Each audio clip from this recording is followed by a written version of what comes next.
El hueco en el muro, por la red de la diversidad. Nos vamos hasta Colombia para conversar con Alejandro Mantilla, analista, editor de varias revistas, también ha trabajado en espacios tan importantes, trabajando como la Universidad Pedagógica de Colombia. Alejandro, que nos acompaña con alguna frecuencia aquí en El Hueco en el Muro, bienvenido nuevamente a Huaynatambo, a la red de la diversidad Bolivia. Un abrazo para ti allá en Colombia. Querido Mario, un abrazo muy fraterno desde Colombia, con una alegría muy grande por conversar contigo y por supuesto con la audiencia de Huaynatambo.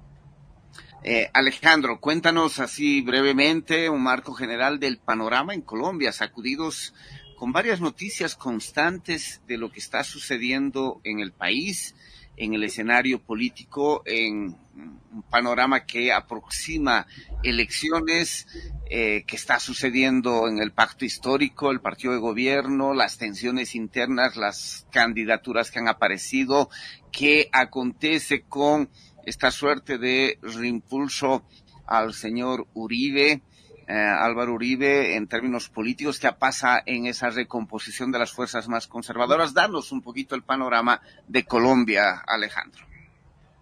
Bueno, podemos destacar varios aspectos importantes. El primero es el cierre del gobierno Petro, el primer gobierno progresista de la historia de Colombia, un gobierno que cierra su periodo presidencial con problemas de financiación.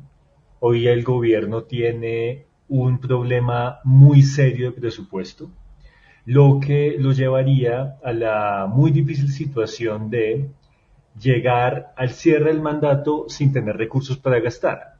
Eso ha llevado a que el gobierno plantee una reforma tributaria que en algunos aspectos es progresiva, o sea que intenta gravar a los grandes capitales, pero que en otros insiste en recetas fracasadas como gravar la gasolina o algunos impuestos al consumo que no necesariamente golpea a los grandes capitales. Eso seguramente puede generar un debate fuerte en Colombia, dado que tendríamos por un lado un gobierno que necesita recursos, pero que apela a una fórmula que puede generar un descontento social. Descontento que no se traducirá en fuertes movilizaciones, pero que sí genera cierta desazón entre los sectores populares más afines al pacto histórico. Yo creo que ese primer asunto se liga con otro, y es la evidente crisis de seguridad que tenemos en el país. La persistencia del paramilitarismo de larga duración en Colombia, así como las organizaciones armadas que son disidencia de las FARC. Las FARC pues eran una guerrilla histórica que en 2016 firmó un acuerdo de paz, pero al menos 4 grandes grupos decidieron continuar en armas, y estos grupos han generado una ofensiva que ha afectado a la población civil en varias regiones, especialmente en el suroccidente colombiano, en la frontera con Ecuador, y también en una región que se llama el Magdalena Medio, en el centro del país, un poquito hacia el norte. Entonces, esa situación de problemas presupuestales del gobierno nacional, sumado a los problemas de seguridad, son 2 fracasos del gobierno Petro. Y eso sin duda va a repercutir en la popularidad del presidente, y asimismo puede repercutir eventualmente frente a lo que tiene que ver con las elecciones del próximo año, ¿no? Entonces es un panorama muy difícil para el gobierno nacional, pero hasta el momento, digamos, es un gobierno que mantiene su gramática, a pesar de todo, mantiene su discurso, y tiene pues una oposición que todavía no ha logrado, digamos, grandes hechos de desestabilización a pesar de los problemas que enfrenta el gobierno nacional. Ese es como un primer aspecto que quisiera resaltar, querido Mario. Y en el panorama político, hay temas estos económicos, los de seguridad, la vuelta a al problema de la violencia, como destacas, pero eso también tiene su incidencia en el plano político, las recomposiciones tanto en el entorno del pacto histórico, los conflictos internos, las tendencias, como también en los bloques que podríamos llamar conservadores, de las élites de las derechas más clásicas en Colombia. Cuéntanos un poco ese panorama, Alejandro. Bueno, tenemos una situación inesperada. A menos de un año de la primera vuelta, a meses de la primera vuelta que se realizaría en mayo, tenemos un cálculo somero de 80 precandidaturas presidenciales. Eso es excesivo para la historia nacional y muy extraño para lo que usualmente ocurre en el sistema político colombiano. Pero esa proliferación de candidaturas pues también refleja un grave problema de liderazgo en los sectores alternativos, en la izquierda y los progresismos, y también en los sectores más conservadores, porque eso refleja que no hay una candidatura que pueda concitar la mayoría de apoyos, y por eso esa dispersión de precandidaturas, ¿no? Entonces yo creo que eso es lo primero. Yo creo que en Colombia hoy tenemos una crisis de liderazgo que se refleja en todos los sectores del espectro político. Lo segundo, en el marco de esa dispersión, los tres grandes bloques de la opinión política sufren esa dispersión y en buena medida se ven afectadas por su dificultad de engranar un proyecto común. Por un lado tenemos los sectores más conservadores, lo que encabeza el expresidente Álvaro Uribe Vélez y el ex vicepresidente Germán Vargas Lleras. Son los sectores, digamos, que han encabezado la oposición a Petro, pero que hasta ahora no han podido ponerse de acuerdo en una sola candidatura y que tienen graves problemas también de engranaje. Por ahora se destacan 5 precandidatos del partido del expresidente Uribe y 2 precandidatos que llamaríamos outsiders. ¿En qué sentido outsiders? Porque buscan llegar a la presidencia recogiendo firmas, pero con el apoyo del expresidente Uribe. Esos son Abelardo del Espriella, un candidato que es un abogado que en su momento fue muy cercano al paramilitarismo, y Vicky Dávila, una de las locutoras más importantes del país. Estas 2 figuras son claves porque tienen mejor desempeño en las encuestas que los precandidatos del partido del expresidente Uribe, y también porque buscan la fórmula Michelè, es decir, Milei más Bukele. Digamos que en cierto sentido buscan reproducir esa imagen libertariana de un neoliberalismo muy agresivo, de favorecer a los grandes capitales, de evitar todo proyecto de redistribución, de ser muy hostiles además con las izquierdas y los sectores populares, y al mismo tiempo un discurso de criminalización de los sectores juveniles y de guerra, digamos, desatada. Entonces, por un lado tenemos estas propuestas, pero lo cierto es que ninguna logra un desempeño, digamos, de tal manera que se distancia de los otros candidatos, digamos que están comentables a pesar de todo. Y tenemos en segundo lugar los sectores alternativos de centro que buscan ni casarse con el gobierno actual, ni casarse con los sectores de derecha, pero esos sectores tampoco han logrado concitar un respaldo mayoritario en la opinión y lucen muy desgastados por falta de liderazgo y de carácter. Ahí se destaca un candidato como Sergio Fajardo, exalcalde de Medellín, o Claudia López, exalcaldesa de Bogotá. Lo cierto es que tienen mucha dificultad para tener un respaldo importante de la ciudadanía. Y por último, pues tenemos el bloque de las izquierdas que hoy tiene 11 precandidatos. 8 en el pacto histórico, que es, digamos, la coalición de gobierno, y 3 que eventualmente se unirían pues al pacto. Dentro de esas 11 candidaturas se destacan especialmente 2. Una es la de Iván Cepeda, un senador de izquierda muy reconocido, viene a ser defensor de derechos humanos, fue además el senador que logró que encarcelaran de manera domiciliaria y que condenaran al expresidente Uribe. Es un hombre muy respetado en Colombia, Iván Cepeda. Y tenemos una figura, a mi juicio, de claroscuros, a mi juicio muy sinuosa, para muchos sectores del establecimiento político, una persona pues con un pasado oportunista, y es el exalcalde de Medellín, Daniel Quintero, que poco a poco va ganando apoyos. ¿Y por qué hablo de Daniel Quintero? No solo porque está creciendo en las encuestas y en reconocimiento de los sectores políticos, también porque Daniel Quintero tiene una trayectoria muy particular. Mientras el resto de precandidatos de la izquierda siempre han estado, digamos, en este sector, Daniel Quintero ha sido conservador, liberal del Partido Verde, fue viceministro de Santos y ahora se presenta como progresista. Este carácter, digamos, cambiante de Daniel Quintero genera muchas dudas en muchos sectores del pacto histórico y de la coalición de izquierda, pero lo cierto es que está creciendo en intención de voto y en apoyos políticos.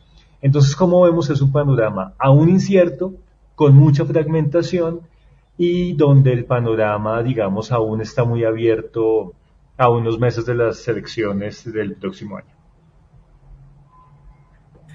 ¿Y qué sucede? Cuéntanos un poco, ya viene de más larga data, pero para que en el país se comprenda qué sucede en esa ruptura entre Gustavo Petro y Francia Márquez, la vicepresidenta del gobierno, y que en el momento de la elección de Gustavo Petro también canalizaba gran simpatía y apoyo de distintos sectores populares, más organizaciones de base en el continente entero. Cuéntanos un poco este distanciamiento, qué está detrás de esa conflictividad entre Gustavo Petro y Francia Márquez. La relación entre el presidente Gustavo Petro y la vicepresidenta Francia Márquez ha sido de idas y venidas, como que no ha sido estable. Tuvieron una relación muy estrecha al inicio del mandato y por supuesto durante la campaña presidencial y poco a poco empezó a agrietarse en buena medida porque creo que para una dirigente social como Francia Márquez fue muy difícil acostumbrarse a los juegos de tronos del poder. Aunque tengamos un gobierno progresista, hay que decir que aún se mantienen viejas prácticas políticas, que en muchos aspectos están muy mediados por el clientelismo y por la deslealtad. Y creo que para una dirigente popular como Francia fue muy difícil acostumbrarse a esos juegos de poder y eso implicó que por momentos ella quedó muy aislada en el gobierno nacional. A lo anterior se suma que tuvo una responsabilidad como la primera ministra de Igualdad en la historia de Colombia y su ejecución fue realmente pésima. Hay que decir que a pesar de su evidente honestidad en la gestión de lo público, creemos que Francia tuvo una muy mala ejecución al frente del ministerio, porque sin duda no es lo mismo pues, gestionar el Estado que venir de procesos sociales y no siempre ese relevo es fácil de asumir. Entonces esa situación de las intrigas palaciegas y de las deslealtades propias del poder, incluso en los progresismos, y su mala ejecución en el ministerio, pues la llevó a una situación de aislamiento. A lo anterior se suma que Francia no logró tener una organización social y popular estable que la respaldara. Creo que tuvo muchas dificultades en consolidar un bloque que la apoyara para que apareciera como una alternativa de poder. Más bien, pues poco a poco fue generando una suerte de desafortunado aislamiento. En ese orden, hay un momento decisivo al inicio del año, es un Consejo de Ministros que se televisó y que tuvo una audiencia muy grande el 4 de febrero de 2025, porque este fue un Consejo de Ministros muy accidentado, donde se reveló para la opinión las fracturas internas del gobierno Petro. Y una de las personas, digamos, que fue más crítica con Petro fue precisamente la vicepresidenta Francia Márquez, lo que generó un distanciamiento de varios meses, que fue notorio ante la opinión. No estaban juntos en ningún evento, habían pullas que iban y venían. Francia Márquez planteó en varias ocasiones que había una decepción por la manera como se estaba llevando a cabo el gobierno, pero hay que decir también que en el último mes parece que había una especie de reconciliación, porque volvieron a aparecer en varias acciones juntos. El 7 de agosto estuvieron juntos en Leticia, en la celebración de nuestras fiestas patrias, y entonces parece que esa tensión ha aminorado, a propósito de lo que viene en la campaña electoral. Entonces, por eso esa relación ha sido sin duda inestable y creo que la relación entre Francia Márquez y Gustavo Petro también refleja la dificultad de cohesión del gobierno actual y la dificultad también que un gobierno progresista ha tenido de superar las viejas prácticas políticas que hemos heredado pues del clientelismo tradicional. Alejandro, para cerrar, ¿y qué está ocurriendo así en panorama general en lo que podríamos llamar el campo popular, las organizaciones sociales, el movimiento popular colombiano, el movimiento campesino, que jugó roles tan importantes en varios momentos de la historia de ese país, más allá de lo que ocurre en las representaciones partidarias, políticas, ¿qué está ocurriendo en ese campo popular amplio en Colombia? Bueno, yo destacaría tres aspectos. Primero, una especie de fragmentación en varias regiones generada